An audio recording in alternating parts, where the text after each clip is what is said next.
আমরা এখানে একটা চিত্র দেখতে পাচ্ছি। এই চিত্রের মধ্যে দুইটা দাবার গুটি, যেখানে লেখা আছে ডে 1-এ অর্থাৎ প্রথম দিনে যে গুটিটা একটা সৈন্য ছিল, সেই তার নিজেকে শার্প করতে করতে করতে করতে একদিন সেই রাজা বা রানী হয়ে যেতে পারে। এটা আমাদের প্রত্যেকের জীবনের সাথে খুবই কানেক্টেড একটা গল্প। আমরা যারা আজকে আমরা অনেক বেশি প্রবলেমে ভুগতেছি, আমরা এই জিনিসগুলো যদি একটু কানেক্ট করার চেষ্টা করি। দেখো, আমরা যে সচিন টেন্ডুলকারকে চিনি, সচিন টেন্ডুলকার কিন্তু একদিনেই সচিন টেন্ডুলকার হয়ে যায়নি, বা প্রথম দিনে হয়নি। পর পর পর পর ব্যর্থতায় গ্লানি নিতে নিতে, শিখতে শিখতে এবং পরিস্থিতির সাথে সামলে নিয়ে নিয়ে নতুন নতুন জ্ঞান অর্জন করে, নতুন নতুন স্কিল অর্জন করে একদিন সচিন টেন্ডুলকার হয়ে উঠেছে। আমরা যারা বিশ্বের মধ্যে আরও স্বনামধন্য ব্যক্তিদেরকে চিনি, বিল গেটস একদিনে বিল গেটস হয়নি।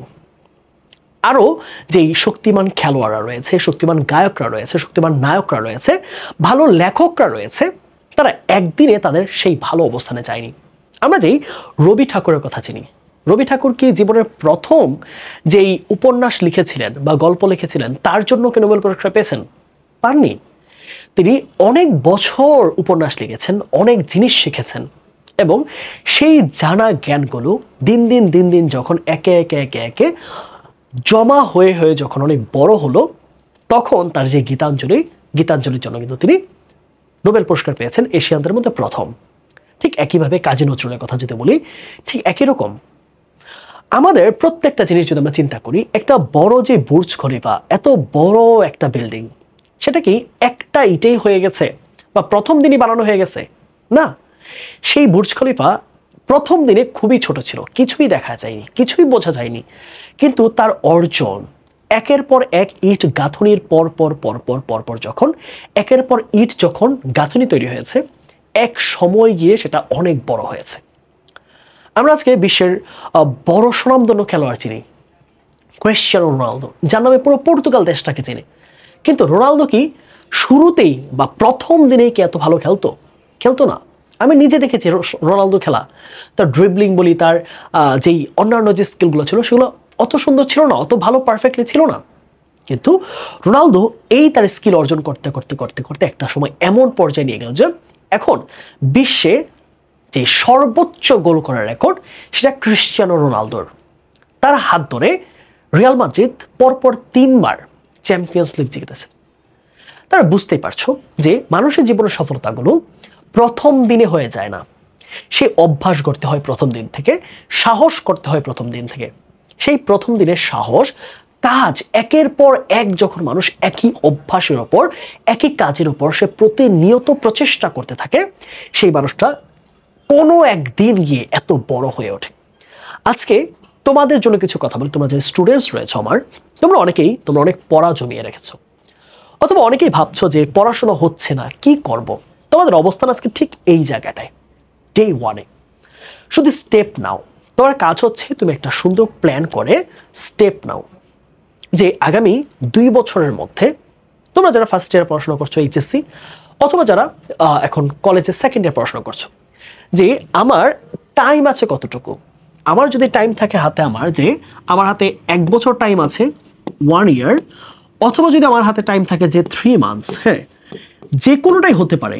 তোমার কাছে প্রথম দিন মনে হবে যে আমি ইংলিশের এই চ্যাপ্টারটা পড়লাম, কমপ্লিটিং সেন্টেন্স পারতেছি না, কিন্তু এই কমপ্লিটিং সেন্টেন্স ডে 1-এ এইটুকু বুঝো। কিন্তু এটা যদি তুমি 1 দিন 2 দিন 3 দিন 4 দিন প্র্যাকটিস করো, এটার উপর, এটার কনসেপ্ট, এটার প্রিভিয়াস বোর্ড কোয়েশ্চেন সব কিছু সলভ করো, লেকচার দেখো মনোযোগ দিয়ে, তাহলে কিন্তু তুমি এই অবস্থানে আসতে খুব বেশি দিন লাগবে না।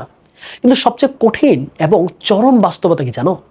সবচেয়ে চরম বাস্তবতা হচ্ছে আমরা সবাই এই ডে 1 থেকে শুরু করি, কিন্তু এর মাঝখানে যে পথটা, এটা অনেক কণ্টকময়, অনেক কষ্ট, অনেক যন্ত্রণা, অনেক গ্লানি সহ্য করে যদি আমরা ডে 1 থেকে চালিয়ে যেতে পারি, শত যন্ত্রণা, শত ব্যর্থতা, শত গ্লানি, শত অপচেষ্টা, শত ফ্রাস্ট্রেশন, এগুলোকে যদি আমরা কাটিয়ে যেতে পারি, তাহলে যে কোনো স্কিল, যে কোনো দক্ষতা, যে কোনো নলেজ, যে কোনো ধরনের, মানে সেটা যে কোনো কঠিন জিনিস হোক না কেন, সেটা একদিন না একদিন জয় করা সম্ভব। আমরা মাইকেল ফেলপসের কথা শুনি, সাঁতারে এত বিখ্যাত একজন মানুষ, কিন্তু মাইকেল ফেলপস কখনোই সাঁতারের প্রথম দিনে এত পারফেক্ট ছিল না। তাই তোমাদের জন্য আমার একটাই কথা, তোমার যে লক্ষ্য আছে সেই লক্ষ্যটা স্থির করো, তুমি যা অর্জন করতে চাও সেটা স্থির করো, সেটা খাতায় লিখো। তুমি একটা পেট খাতায় হোক, সেটা তুমি কোনো একটা বড় পেপারে হোক, সেটা লিখো। লিখে তুমি কি কি গোল অর্জন করতে চাও, কত দিনের মধ্যে অর্জন করতে চাও, এই দক্ষতা শিখতে চাও, এই সাবজেক্টটা কমপ্লিট করতে চাও, এই বইটা পড়তে চাও, এই এই জিনিস তুমি অর্জন করতে চাও। সেটা অর্জন করার জন্য তোমার প্রথম কাজ হচ্ছে তুমি লিখে আগে গোল সেট করা। ওই গোলটা সেট করে তুমি যেই জায়গায় সবচেয়ে বেশি তুমি থাকো সেই জায়গাটা সেটার মধ্যে তুমি এঁটে দাও। যদি হয় সেটা পড়ার টেবিল এঁটে দাও, তোমার যদি কোনো অফিস হয় সেখানে এঁটে দাও, এবং তুমি চাইলে সেটাকে ওয়ালপেপার করে মোবাইলের মধ্যে তোমার চোখের সামনে রাখো, যেন তুমি প্রতিনিয়ত দেখো যে তুমি প্রত্যেক দিন এটার উপর কাজ করছো কিনা, প্রতিদিন সেটার উপর তুমি দক্ষতা অর্জনের জন্য কতটুকু চেষ্টা করতেছো, প্রত্যেক দিন কিছু না কিছু কাজ করতেছো কিনা। একদিনে সব হয়ে যাবে না, একদিনে তুমি বড় করে সেলিব্রিটি হবে না, একদিনে তুমি কোনো ম্যারিটোরিয়াস স্টুডেন্ট হয়ে যাবে না, একদিনে তুমি অনেক টাকা ইনকাম করে ফেলবে না, একদিনেই তুমি ভালো কোনো স্পিকার হবে না, একদিনে তুমি ভালো লিসনার হবে না, একদিনে তুমি বডি বিল্ডার হবে না। কিন্তু প্রত্যেক দিন যেই বডি বিল্ডার বা যেই মাসলস মেনটেন করেছে, সে প্রতিদিন একটু একটু একটু একটু করে চেষ্টা করে, সে একটা সময় গিয়ে সে একটা সুস্বাস্থ্যের অধিকারী হয়। সো তোমার গোল কি, সেই গোলগুলোকে লিখো, গোলগুলো পয়েন্ট আউট করো, সময় দাও, এবং ওই গোলটার উপর স্পেসিফিকভাবে এটার উপর প্রতিদিন একটু একটু করে কাজ করো। তাহলেই দেখবে যে ডে ওয়ানে তুমি যে বিগিনার লেভেলে ছিলা, একদিন ইনশাল্লাহ তুমি এমন এক পর্যায়ে পৌঁছাবা, মানুষ দেখে তখন ভাববে যে এটাও কি পসিবল ওর দ্বারা। তুমি কি সেই যে একটা সময় এমন ছিলে, তুমি একটা সময় ইংলিশে ফেল করতে, আজকে তুমি ইংলিশে স্টুডেন্টকে পড়াচ্ছ, তুমি আগে ম্যাথে ফেল করতে, আজকে তুমি ঢাকা ভার্সিটি ম্যাথে পড়াশোনা করতেছো।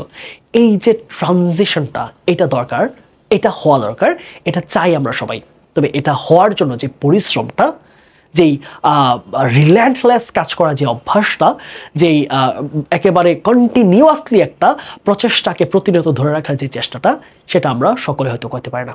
যদি সেটা করতে পারি তাহলেই সম্ভব আমাদের দ্বারা এক অসম্ভবকে সম্ভব করা, এক এমন উপন্যাস লেখা যে উপন্যাসের পরতে পরতে ফ্রাস্ট্রেশন, তবে তার এন্ডিংটা অনেক অনেক বেশি সুন্দর ও গৌরবান্বিত।